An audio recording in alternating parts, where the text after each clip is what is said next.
अस्सलाम वालेकुम। फिजिक्स का टॉपिक है आज हमारे पास इलेक्ट्रोमैग्नेटिज्म। एप्टीट्यूड का सिलसिला जारी है। चैप्टर नंबर 13 लास्ट हमने किया था रेजिस्टेंस का। एम्पियर्स लॉ,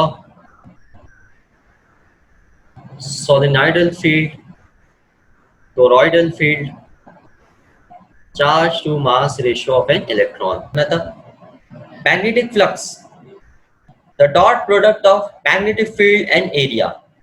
और प्रोडक्ट डॉट हटाते हैं तो क्या आता है? कॉस आता है। या the total number of magnetic lines of force passing through a unit area normally। Tangent के जो लाइन टेंजेंट के जो परपेंडिकुलर लाइन होती है उसे हम कहते हैं नॉर्मल। ये वाली दिमाग में बात रखिएगा। ये आ गया मैथमेटिकल एक्सप्रेशन मैग्नेटिक फ्लक्स का, बराबर है मैग्नेटिक फील्ड या magnetic lines of force times area.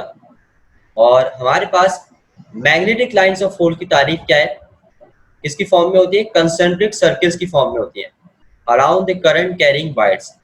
यानी कि सर्कल्स का जो सेंटर होता है वो सेम होता है और उन सर्कल्स में, उन वायर में करंट वो कैरी कर रहा होता है वो वायर, वो कहलाती है हमारे पास मैग्नेटिक लाइंस ऑफ फोर्स।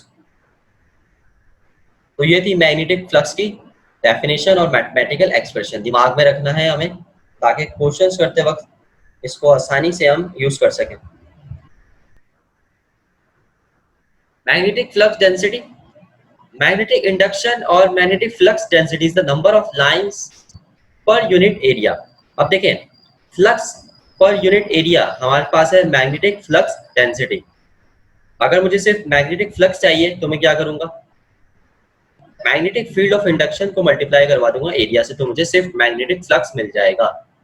तो ये दोनों कॉन्सेप्ट याद रखते हैं, मैग्नेटिक फ्लक्स और magnetic flux density. Ampere's law, पहले मैथमेटिकल एक्सप्रेशन देखें। ये साइन कहलाता है हमारे पास समीशन।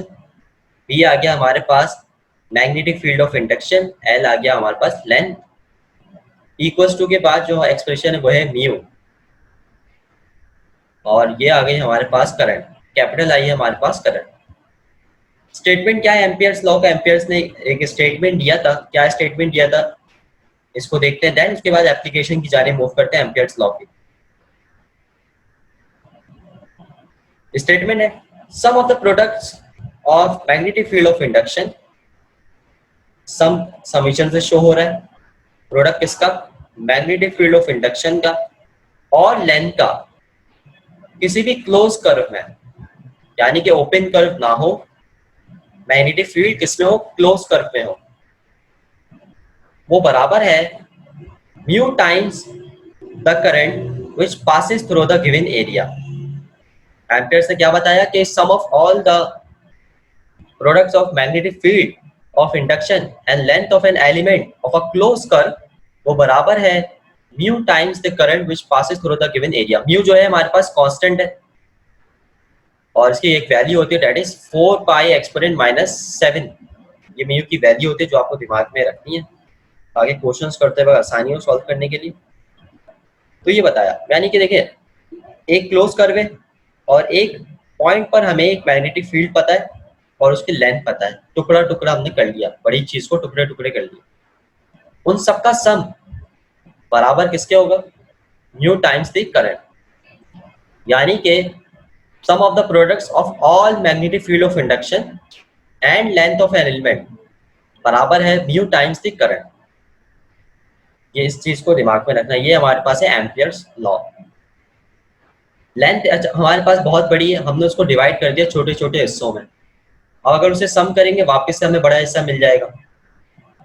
इसी तरीके से मैग्नेटिक फील्ड ऑफ इंडक्शन भी हमने डिवाइड कर दी पॉइंट्स में, ना के बड़े बड़े लेने। उन सबका सम करेंगे तो हमें क्या मिल जाएगा? Total magnetic field of induction मिल जाएगी। एप्लीकेशन दिमाग में रखनी है। एप्लीकेशन क्या क्या है? Solenoidal field, toroidal field. बारी बारी देखते हैं दोनों को। Solenoidal field, a coil of insulated copper wire on a long cylinder with closed turn। एक कॉइल है इंसुलेटेड हुआ हुआ किससे? कॉपर वायर से, एक लंबे सिलेंडर पर। जिसके टर्न्स जो हैं वो क्लोज कर दिए गए। अच्छा, अब सोलिनॉइडल फील्ड में क्या है, हमारे पास वायर है। वायर में क्या होता है, करंट कैरी कर रहा होता है। करंट कैरी कर रहा है, प्लेस कर देंगे अगर उसे मैग्नेटिक फील्ड ऑफ इंडक्शन में, तो क्या जनरेट हो जाएगी, मैग्नेटिक फोर्स जनरेट हो जाएगी, यानी मैग्नेटिक फील्ड ऑफ इंडक्शन भी होगी उसके अंदर। मैग्नेटिक फील्ड ऑफ इंडक्शन हम कैसे रिप्रेजेंट कर सकते हैं या कैसे मैथमेटिकली शो कर सकते हैं, उसका फॉर्मूला हमारे सामने मौजूद है सोलिनॉइडल फील्ड के लिए, ना कि टोरॉइडल फील्ड के लिए।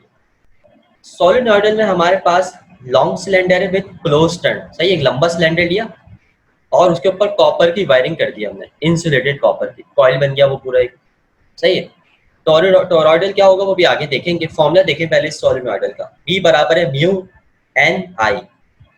अब एन कैसे निकालते हैं हम, एन बराबर है नंबर ऑफ टर्न्स, आप कितने टर्न्स दे रहे हैं कॉइल को, 600 टर्न दे रहे हैं, 700 टर्न दे रहे हैं, 1000 टर्न दे रहे हैं, divided by length of the cylinder, तो हमें मिल जाता है small n. I for current. तो इस तरीके से हम सोलिनॉइडल फील्ड में मैग्नेटिक फील्ड ऑफ इंडक्शन निकाल सकते हैं बड़े आराम से। अब बात करते हैं इसके नोट बहुत ही इंपॉर्टेंट है। The magnetic field of induction is maximum inside the solenoid, यानी कि जो मैग्नेटिक फील्ड है वो ज्यादा से ज्यादा होगी सोलिनॉइड के अंदर, ना के बाहर, यानी इंसुलेटेड कॉपर वायर के अंदर। और जीरो कब होगी, आउटसाइड द सोलिनॉइड, ये वाली बात दिमाग में रखनी है। जीरो कब होगी, आउटसाइड द सोलिनॉइड। मैक्सिमम कब होगी, inside the solenoid. Toroidal field, ऐसा सर्कुलर सोलिनॉइड, अब देखिए उसके अंदर सर्कुलर नहीं था, उसके अंदर लॉन्ग था, लंबाई में था सोलिनॉइड में। अगर हम उसको सर्कुलर में ले आए, अगर हम सर्कुलर सोलिनॉइड पे हम इंसुलेट कर दें कॉपर वायर, तो वो बन जाता है हमारे पास टोरॉइडल। अगर लेंथ में हम तार को लपेटें यानी कॉइल्स टर्न्स दें, वो कहलाता है हमारे पास सोलिनॉइड। और अगर उसको सर्कुलर में टर्न्स दे दें, सही, कॉपर वायर को एक सर्कुलर कोर में, ना कि एक लॉन्ग सिलेंडर में, तो वो कहलाता है टोरॉइडल फील्ड। जाहिर है उसमें भी करंट कैरी हो रहा होगा, उसमें भी हमारे पास मैग्नेटिक फील्ड ऑफ इंडक्शन होगी, तो कैसे निकालेंगे उसका फॉर्मूला बहुत सिंपल है, mu number of turns, I divided by 2 pi R. R है distance between the turns, circular distance की बात हो रही है यहाँ पे कि उनका रेडियस कितना है तमाम सर्कुलर सोलिनॉइड्स का, ये वाला पॉइंट दिमाग में रखना है। A uniform magnetic field of induction is produced which is confined in the space occupied by the core, यानी कि जितना सर्कुलर कोर होगा टोरॉइडल फील्ड का, उसी में हमें मिलेगा uniform magnetic field of induction, वहीं पे प्रोड्यूस होगा, उसके बाहर प्रोड्यूस नहीं होगा। ये था हमारे पास सोलिनॉइड और टोरॉइड। एप्लीकेशन किसकी है, ये एम्पियर्स लॉ ही की है, इंडिविजुअल बेसिस पर है। एम्पियर्स लॉ सबका समप है। Charge to mass ratio of an electron, इस चैप्टर में ये हमने डेरिवेशन की थी सेकेंड ईयर फिजिक्स के अंदर, जो कि एप्टीट्यूड में तो कोई काम ही नहीं है इसका। बस हमें देखना ये कि इसका एक्सप्रेशन क्या है, लास्ट जो एक्सप्रेशन हमने निकाला था ना डेरिवेशन करते वक्त, वो दिमाग में रखना है। तो चार्ज अपॉन मास रेशियो किस पे डिपेंड करता है, अच्छा बनाया किसने था, ये रेशियो बनाया था जे थॉमसन ने। चार्ज अपॉन मास रेशियो बराबर है वेलोसिटी, किसकी होगी वेलोसिटी, जाहिर सी बात है चार्ज की होगी। रेडियस किसका होगा, चार्ज का होगा। जब चार्ज मूव करता है तो क्या चीज जनरेट होती है, मैग्नेटिक फोर्स। चार्ज को कहाँ रखा हुआ था, ये पूरा एक्सपेरिमेंट था, और इस एक्सपेरिमेंट में मैग्नेटिक फील्ड में हमने चार्ज को मूव करवाया था, तो हमें ये रेशियो पता चला था किसके दरमियान, चार्ज और मास के दरमियान, दैट इज 1.7588 एक्सपोनेंट। अच्छा, इसकी एक्सपोनेंट की पावर है, कूलम आपका आ गया, चार्ज का यूनिट, केजी आ गया मास का यूनिट। चार्ज अपॉन मास है तो दोनों का यूनिट भी शेयर हो गया। तो ये हमें एक्सप्रेशन याद रखना, velocity upon radius times magnetic field.